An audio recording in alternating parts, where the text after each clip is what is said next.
And I'm going to be talking, as I mentioned earlier, to some business owners. So this is helping me develop some of my thoughts for that longer presentation. So you can go ahead and start the timer now. So let's start off. I want to ask you a question. What does it feel like to be stuck and frustrated? Maybe think of a job or something in life that was just really hard. It usually starts with stuck. The first thing that comes to my mind is being stuck in traffic. You have to be someplace in an hour, you stopped at Starbucks like I did this morning, I had my cup of coffee, and I'm just I'm ready, I even left early. But the traffic stopped ahead of me, and now I'm stuck. After a few minutes, it's not moving. What's the next emotion? Frustrated, because you can't do anything about it. Can't do a U-turn, because there's no place to go, there's no exit nearby, so you're frustrated because you don't know what to do. And then what's the next feeling that you sense? You're feeling it now. Stress? Hopelessness. You feel hopelessness.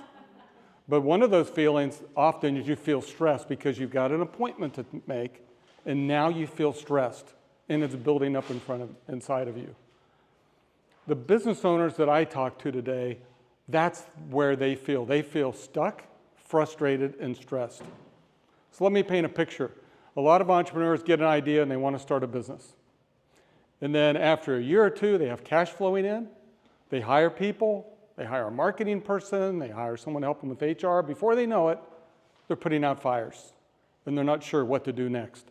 Because now they feel stuck, frustrated, and stressed because often their profits are shrinking because their expenses went up. Maybe inflation went up, and maybe somebody else thought of their idea they could tweak it a little bit differently. So now you have competition and inflation. So now they're stuck and frustrated. The book, The E-Myth. Is anybody familiar with the book, The E-Myth? The E-Myth Revisited. The central theme of that is that entrepreneurs think that if they can create a successful business, they will then know how to run it. But entrepreneurs are not business people.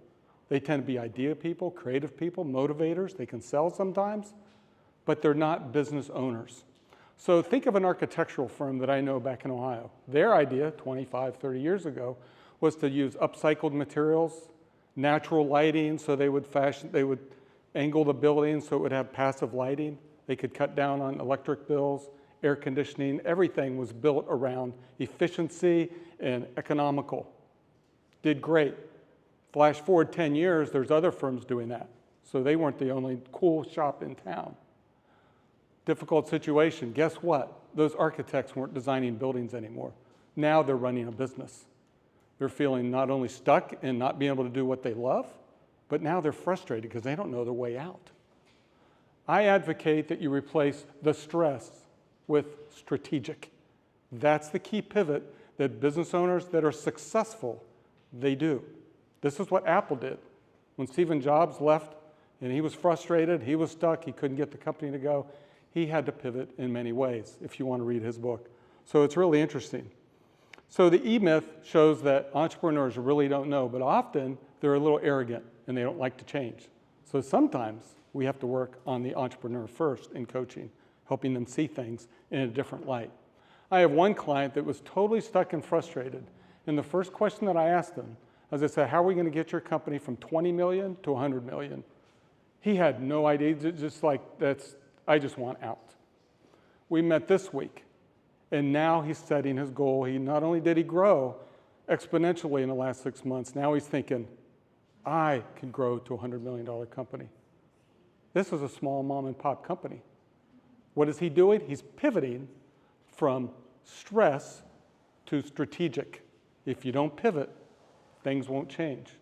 So what do you do after you've noticed that I need to pivot and I need to make a change? And this can apply not only to business, it can apply to any area of life.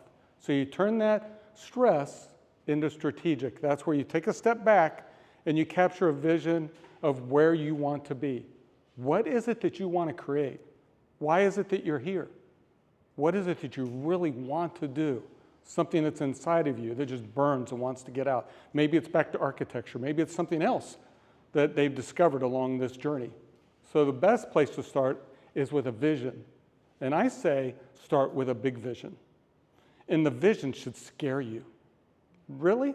Should it scare you? Yes, it should be something that stretches you And something that scares you, you're not sure how you're going to perform in it if it happens, or how you're going to apply the steps that you need to do along the way. So the first place is you start with strategy. That's what's really key. There's a lot of other steps that you have to do, but after you develop that vision, then you have to say, what's my strategy? What are the steps that I have to accomplish along the way to reach that? Then you outline those. The next thing you do is then you work on tactics. Tactics are the things that you do every day. Oh, I have to get 3 new physical therapy clients. I have to make sure that I tackle it with a spirited approach, that my tactics are lined up with my strategy and my vision. Why? Because the tactics you have to do every day. Otherwise, you're not driving towards your goals. This is what coaching helps a lot of companies do.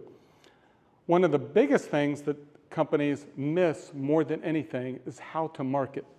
And they waste more money on marketing than they do anything else because they don't really know how to market.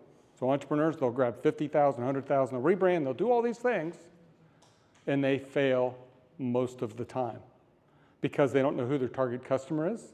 They don't know what their message is. They don't know what their target customer thinks or how they behave. So those are some of the early things that companies need to do.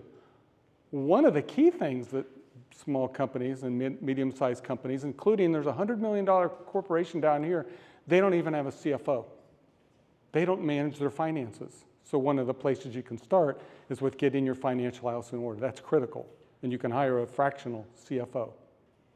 So let me ask you, are you at the stage of stuck, frustrated, or have you reached that stress level where you're not sure the next step that you want to take in business? I say pivot to strategy.